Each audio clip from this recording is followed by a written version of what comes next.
Mungu akikuchagua uifanye kazi anayotaka ifanyike, anaamua pia kukuandaa ili ukiifanya upate kufanikiwa.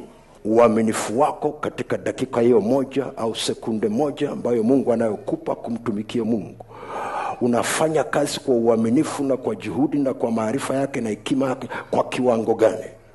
Ndicho Mungu anachoangalia. Ndicho Mungu anachoangalia.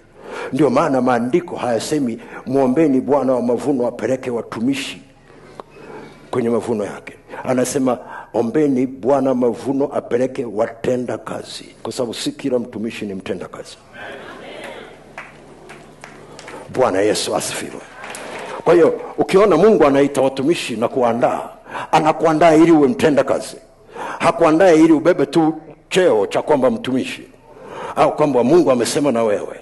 Mungu akikuchagua ujue amechagua pia kukufanikisha kwenye hilo jambo ambalo amechagua ulifanye. Mungu akikuchagua, swala la kutokufanikiwa haliko kwenye vocabulary yake, haliko kwenye maneno yake, halipo.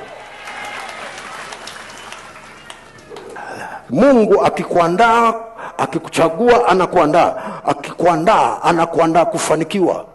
Ndio maana kila mtu aliyeokoka anapoanza kile ambacho Mungu amekiweka ndani, anapoanza kukuandaa, anapokuandaa ndani yake anajiwekea uhalisia wa kwamba ni lazima huyu mtu afanikiwe, kwa sababu kufanikiwa kwako ni utukufu wake.